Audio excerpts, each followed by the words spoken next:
Okay, so that was the general election 2017 and the results are in. Parliament is hung. It's a shame we can't hang Theresa May. But yeah, I mean, it was close and Labour had the momentum, but there were quite a few issues that obviously got in the way. Now, obviously Theresa May was struggling and, not doing that well, and it was clear. Then Manchester attacks happened and they postponed the election. Then, of course, a couple of days later there was another terrorist attack, which I hope wasn't staged, and I shouldn't really make implications like that, because it was people getting run over and stabbings, and yeah, it's just that after that attack went down, sure, they postponed again, but then Theresa May was given a whole hour of airtime as well on top of it, where not only did she postpone the elections, where, it's fair enough, just checking that we're actually recording on the mic because I've done that stupid thing before. Not only did she talk about the terrorist attack, but it was basically a free political speech to bullshit on Labour and, lie about Labour and downtread Labour with no recourse, Was Jeremy Corbyn given the same fair airtime? No, because the biased BBC. And yes, hashtag biased BBC is a big thing, because they were getting more and more biased towards the election. Yes, you expect The Sun and all the other Conservative-owned papers to be like that, but the BBC is supposed to be unbiased. But over the course of the election and through daily politics and, the news at 11:10, in the morning, in the prime political airtime, all of the stuff, the rhetoric was pro-Conservative, and anytime Labour were involved or given airtime, it was anti-Labour, attacks on Corbyn, attacks on them not knowing their figures, attacks on people, messing up in interviews. But when the Conservatives are on, pro-Conservative, strong and stable, woo-ha, and it's like, yeah, you're kind of not being very fair here. And, Corbyn not giving the airtime, and the Conservatives were probably given about 80% of the airtime, whereas the Labour Party were given 20%, and I'd say 15 to 18% of that was anti-Labour attacks. And on the last day, where there was this recorded video for each party, the Conservatives one was very pro-Conservatives, it didn't push their repetitive parroting of strong and stable, and all that. But then when they did Labour's, it was attacks on them messing their figures and muddling up and, forgetting things or not knowing things, and, the individuals not knowing things. Obviously the party as a whole knew their figures, and the party as a whole had it all costed out and in the manifesto and everything, but they just wanted to push the issue like that. And the fact that you lost 2 days of airtime, and then the Conservatives, yes, it's fair enough if the Prime Minister's giving a speech on the attack, but it shouldn't be politicised and pushed as a political agenda towards the party, because, it was an hour of political attacks against Labour rather than, wasn't this a terrible thing with the attacks in London? And that's kind of snidey and not really the sort of person you want as Prime Minister, is it? But that's who you've got as Prime Minister now. And there were so many seats that were so closely contested that there was one that was 2 seats away. But yeah, I mean, most of them were a couple of hundred seats, so if you think about it, if you went out and voted, if you didn't vote and you voted Labour, you could have pushed Labour to all these victories. And if you look at the percentages, there's still one district that hasn't been declared, that refused to declare. They've recounted it 3 times. They've now gone to sleep and they're not recounting it till 6 p.m. And it's been revealed that Labour have that majority. But there's a big reason why they're not doing it, because it's a Conservative hometown. But the percentages, without counting that, are 44% to the Conservatives of the public vote, 41% to Labour of the public vote. But obviously seats vary because, depending on where they are, it makes a big difference. So, Conservatives are spread out into a lot of the smaller areas, whereas Labour have more of the bigger towns, so that's why they've got a bigger share.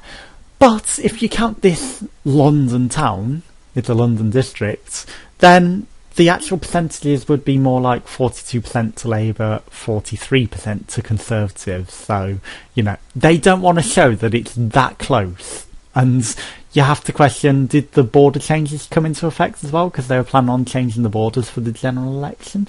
And maybe if the constituencies and the borders hadn't changed, would Labour have more seats? And they play on how far ahead the advantage is. But if you took 30 seats from the Conservatives and gave those to Labour, Labour would hold more seats, and they would definitely hold more percentages. Just those couple of extra votes that would have made all the difference in 30 of the seats, and then given Labour the majority of the seats as well as the majority of the percentage of the country. And if you think about how varied the Conservatives are to the rest of the parties as well, so sure, they hold 44%, but 56%, this is what we are holding Brexit on, less than that, 54%, but 56% of the country actually don't agree with the Conservatives. They're on the other side, and all the other parties were very anti-austerity and the Conservative measures and the things they're implementing. So, yeah, it's a bit strange that they expect her to be able to hold a government. And not only that, all the talk today has been how she will not be able to continue as Prime Minister. They will hold her in the interim until summer, they're saying, because it's the only way to keep Labour out. And, if they didn't do that, they wouldn't be able to keep Parliament. But, they're clearly thinking of replacing her, which means she can't hold a Parliament. She doesn't have the confidence of the country. She doesn't have the confidence of her own party. How can she be expected to lead the country? And Europe are saying they don't care who it is, as long as they have one person that is in charge of it for the entirety of the Brexit divorce process. And clearly, Theresa May isn't going to be there. She is going to be replaced by someone else, and then there's going to be chaotic Conservative replacement auditions, all the people wanting to be Prime Minister, and then they'll have to hold elections, and then that'll hold up the process, and it's just going to be delays when really the country should be focusing on Brexit. And because they're going to be replacing her as Prime Minister, they're going to be focusing on that rather than just getting on with Brexit, whereas Labour would be doing the Brexit that's good for the whole country and for the many and not the few. And we have a strong leader under Jeremy Corbyn who, despite all of the negative press, despite all the media attacks, despite everything and every single effort to put him down and, go, no, he's unelectable, no one can vote for him, he's never going to get in. 41% of the country voted for him. He has a very, very, very strong case, He has 40% of the seats, I believe. So, yeah, that is quite a strong mandate. And if they would have had fair coverage and fair press and, not been so many attacks against Corbyn by every single media outlet, then he would have won by a landslide. Quite clearly. Because, this was under great adversity. Under the greatest of adversity, under hardly any press. He got hardly any airtime during this entire campaign. Despite all of that, everyone bound together and voted for him. And so many seats were so close that barely lost to the Conservatives that, a few more people had voted, a few people hadn't voted for other parties and had voted for Labour, then we wouldn't be here. We'd have had a clear, strong Labour win. And if it hadn't been for the terrorist attacks, unfortunately, there's not a lot you can do that.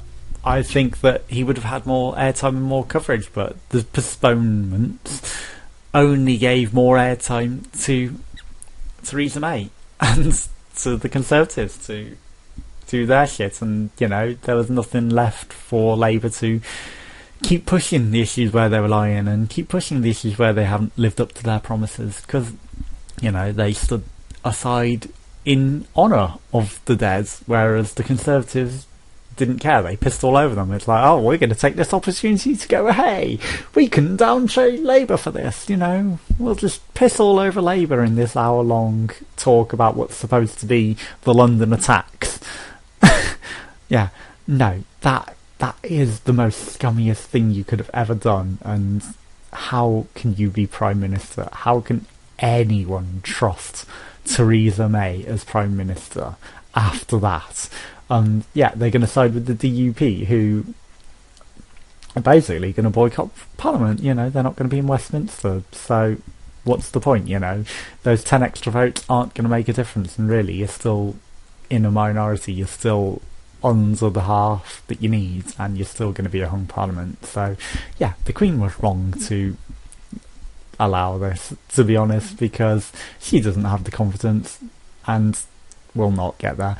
And Labour would have the confidence, and the SNP said that they would do anything to keep the Conservatives out of power, so they would obviously go with Labour.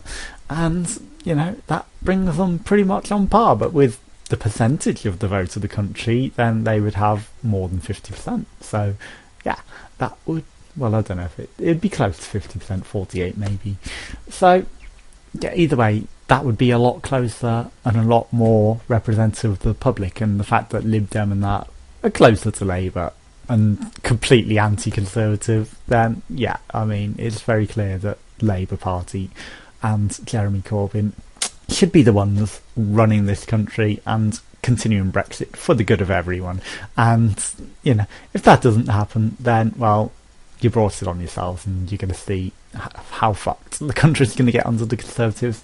And I hope that they don't replace Corbyn before a next election, because obviously he has the strength to win. And if they replace him any time between now and the next election, we're just going to end up with a pandering middle road person who's just going to be completely unelectable, and, you know, they'll still hand the Conservatives a win, even though they'll fuck everything up. But if we keep Corbyn, then obviously we get a chance to get them out.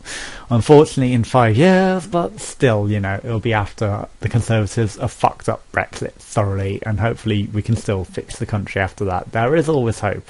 You always have to hold on to hope, and it's just a matter of time and waiting. And that is life, unfortunately. And, you know, you may get close, but you never give up. You do not give up. You keep trying. Obviously, I've got other things in mind when I'm saying that, but, you know, that's other videos.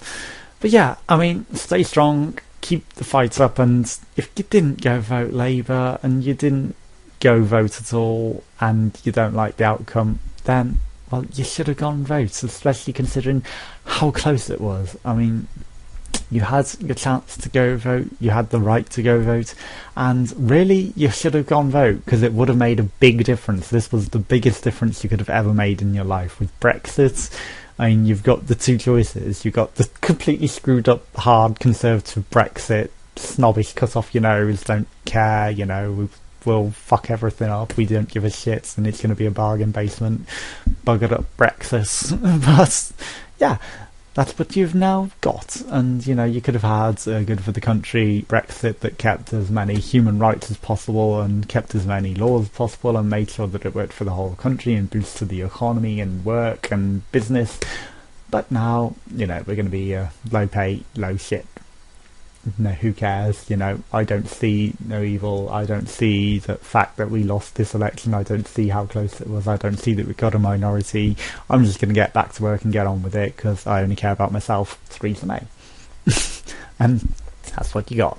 So yeah, good luck, and hopefully this doesn't fuck up the whole country. But yeah, I mean, at the end of the day, you gotta live your life, and love and happiness, and, you know, keep fighting for that. So the country might be fucked, but go enjoy your life. Thanks for watching. Goodbye.